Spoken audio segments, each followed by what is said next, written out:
Često se događa da se maloljetnici otisnu u neprimjerenu pustolovinu. Nakon dojave o njihovom nestanku, svi smo vrlo osjetljivi.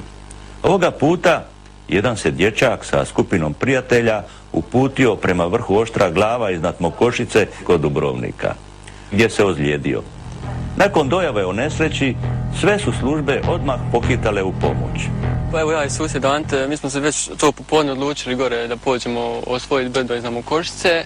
Kako smo krenuli gore prema tom brdu, mal nas je od sestrin sina, on nas je pratio, nismo ga mogli jednostavno odbiti, rekli smo ajde vidite s nama, popni se do gore. Vidjeli smo dogovor ide kako je. I onda kad smo se vraćali, sam se skotrljio niz kamenjar i udrio glavom i prepo sam se, zato sam vidio krv. Mi smo stigli na vrh brda za jedno otprilike uru i po vremena. Gore smo ostali 20 minuta, tako negdje otprilike. Na povratku dole prvo smo fulali, znači falili smo stranu, mogli smo se srovaliti s visine stijene od 60 metara jer nije bilo ovako naglo dole nije bilo nasipa za skalace. Počeli smo se spuštati, mali se zaletio dole i jednostavno se nije mogao zaustaviti. On je sigurno jedno 15-20 metara kotrljao se. I nisam se mogao micati, onda je Dundo nazvao hitnu pomoć i onda je hitna pomoć nazvala GSS i došli su nas spasiti. 7.8.2008. Poziv je stigao na službu 9.4, poziv za pomoć od strane ove djece koja su bila gore u brdu i poziv je primio ovaj jedan naš medicinski tehničar koji i osobno poznaje jednog od ovih dječaka. Pa mislim, ako se dobro sjećam, da to je bilo između 14:30 i 15 sati, zaprimio sam poziv, baš usplahiren glas je bio, mislim da je tada bio 14-godišnjak, ne znam točno, da su pali, da moj prijatelj pao u nekakvu rupu, liticu, ne znam nija što, pokušao sam, što sam mogao u tom trenutku smiriti. Nakon toga sam obavijestio prvo centar 112, Gorsku službu spašavanja, policiju i svoga šefa, to vrijeme ravnatelja. Spojio sam i sa Gorskom službom spašavanja u konferencijsku vezu. Isto tako i policijsku upravu OKC, gdje su oni preuzeli te podatke, o čemu se znači radi, ozljede i to sve, i onda su oni rekli da idu odmah na teren, znači na izvlačenje momka gori sa brda. Mi smo primili poziv od hitne, a nakon toga ubrzo i od centra 112, znali smo da su 3 dječaka nestala, odnosno da su krenuli planinariti po vrlo nepristupačnom terenu i da se jednom od njih nešto dogodilo.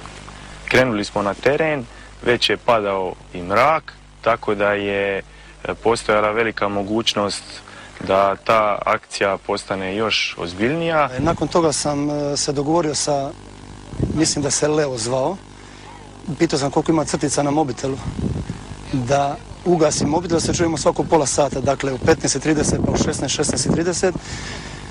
Plačnim glasom mi rekao da je jedan prijatelj pao, ako se dobro sjećam, 15-20 metara, da je bila litica neka provalije, da je krvari. Pitao sam ga što imaju sa sobom, rekao da nema nego WC papir. Na što sam ga pitao da li ima potkošulju. On mi je rekao da ima, pa sam rekao da skine potkošulju, da stavi na glavu, da zaustavi krvarenje. Rekao je da mi pomogne i onda je on rekao, prijatelj, da mu imali potkošulju, da mi je da zaustavim krvarenje. Pitao sam kako se zove prijatelj, on mi je rekao Kristijan. Igrom slučaja sam ga odmah pitao ili možda Čukteraš. On mi je rekao jes, Kristijan Čukteraš, jer sam inače nogometni trener i trenirao sam to vrijeme Kristijana. I onda mi ga dao nekako, na neki način on je došao do njega, ne znam kako, jer je bio 20 metara ispod njega. On je došao do njega, dao mu mobitel gdje je on plačnim glasom, maltene dijete je vrištalo, kako sam kasnije shvatio od njih, on je bio obliven krvlju. Oni su se još više prepali. I ta sam Kika smirio, faktički on se sam smirio kad čuo moj glas, sam rekao treneru. Tako da je umirio se, prestao je plakat. Zatim sam dao savjet, pošto je već oko 3:30 zašlo sunce, bilo malo i prohladno, su bili kratkim majicama. Da se stisnu, da se griju jedan s drugim. I zato sam imao kratke rukave, a spala je noć i bila je zima i bilo je jako hladno. Kad smo došli ispod ovog brda u Mokošici, vidjeli smo da ne možemo koristiti više helikoptere i helikoptersko izvlačenje zbog mraka. Morali smo krenuti klasičnim načinom izvlačenja i poslati ljude u podnožje tog brda na tom Siparu gdje se je taj mali dječak ozlijedio, odnosno ozlijedio je glavu. Došli smo na teren, tu smo već zatekli djelatnike Gorske službe spašavanja, djelatnike hitne medicinske pomoći od Doma zdravlja Dubrovnik i onda smo se zaputili malo okolo dole prema naselju da utvrdimo da li je još djece tu, da li je samo to troje ili da li još i pokušali utvrditi identitet njihov, što smo i uspjeli. Na koji način bi uopće opisala taj osjećaj kad su mi javili iz bolnice, kad je rekao da se radi o Kiku, a već sam ga u to vrijeme tražila jer djeca su otišla tu šetati do izvora i prošlo je dosta vremena da se nije javio i čim su me zvali iz bolnice znala sam da je nešto loše. To je stanje šoka, jednostavno ti ne možeš ni plakat, ne možeš se... Ja sam izletila i krenula sam gore u brdo, međutim su me zaustavili policija i ostali su rekli da će treba onda i mene još spušta ako pođem gore, da će biti duplo. Pa mislio sam da će mali iskrvariti. Jednostavno smo se prepali za njega. Da, jako me bolilo, oj. Obzirom na ukupnu situaciju da se radilo o trojici ozlijeđenih dječaka s mogućnošću da ih je još više u brdima, koji su skupa otišli bez znanja roditelja taj dan u šetnju, načelnik policijske uprave se također uključio u akciju i skupa sa mnom izišao na teren u bazni logor koji je već uspostavila Gorska služba spašavanja, gdje smo se stavili u pripravnost svi i pomagali voditelju akcije, pročelniku Gorske službe spašavanja u Dubrovniku, Zoranu Oteljeviću, obzirom da se radilo o spašavanju s nepristupačnog terena. Postojala je veza sa jednim od dječaka, telefonska, tako da uz nekakvo navođenje u odnosu na prostor, u odnosu na nekakve ključne objekte koje se nalaze u blizini, tako da nam je govorio, evo vidim, most sa lijeve strane, desne strane, Košica je ispod nas. Znači oni su javili svoju lokaciju, tako da smo mi od trenutka poziva, dok smo mi došli do njega, znači prošlo je 1 sat. Bio sam malo sam bio pri sebi i onda kako su me stavili na ona kola i onda se bojao da ne padne. Došli smo ispod stijene, znači na vrhu jednog Sipara, gdje su nalazila 3 dječaka, najmlađi od njih nije bio pri svijesti. Pristupili smo, znači, izradi gelendera. Prvo je bio da se mi svi osiguramo da smo na sigurnome. Jedan od njih je gledao dječaka, znači onda smo ga opakirali, u međuvremenu se on je došao svijesti. Dobro, a je li vidiš ove dole ili hoće li oni ubrzo doći? Gdje im je svjetla? Znači dolaze prema nama. Za koliko procjenjuješ da će biti? 10 minuta.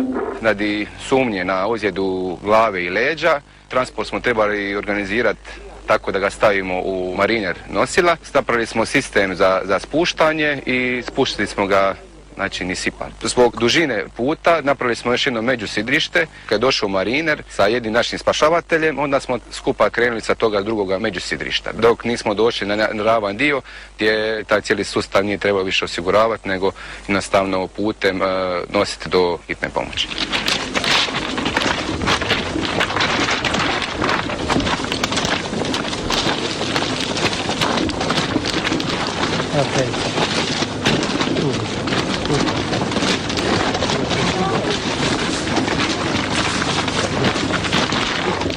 Pa kad su nas pustili, onda su me oni probudili.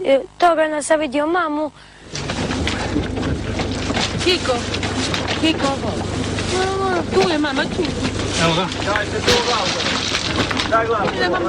Ajde, Evo mama. Ajde, okej.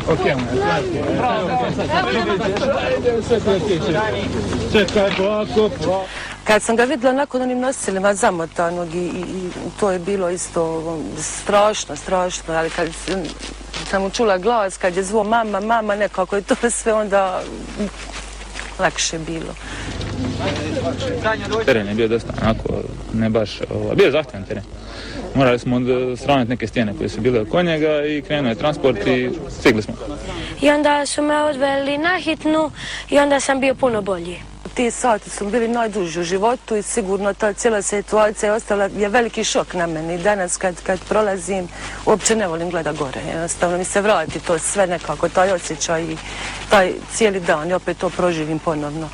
Bo rekla mi nemoj to više nikad raditi. Pa roditelji svi su bili onako uplašeni, ali na svu sreću, eto, majka je bila sretna što je vidjela sina živog i zdravog, ali isto je bilo upitno ono šta će biti s glavom. Jesi li još neki put bio gore na brdu? Prije ili? Poslije toga. Nisam. A hoćeš li? Neću više.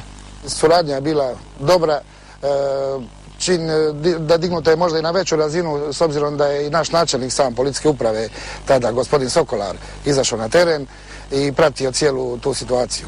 Jer ipak radilo se o djeci, o životima te djece. Ova akcija samo jedna u nizu uspješnih zajedničkih akcija svih žurnih službi i državnih tijela na području Dubrovačko-neretvanske županije. Tako da u svakoj akciji Gorska služba, Policijska uprava, Dubrovačko-neretvanska, Područni ured za zaštitu i spašavanje sa svim svojim odjelima, znači državnom intervencijskom postrojbom, županijskim centrom 112 i sa hitnom pomoći zajedno nastupamo i djelujemo ne samo u realnim situacijama, već i u vježbama, pa tako i edukaciji djece u osnovnim školama diljem cijele županije, gdje ih upravo učimo kako da izbjegnu, svi zajedno ih učimo kako da izbjegnu opasne situacije, a i kad se dogodi neka nesreća, na koji način najjednostavnije da pozovu pomoć, pozivajući broj 112 na koji mogu dobiti pomoć svih žurnih službi.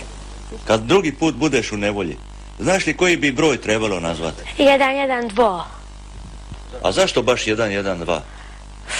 Ne znam, zato jer taj broj ne zove ni policiju, ni vatrogasce, nego se odjedan put izazove.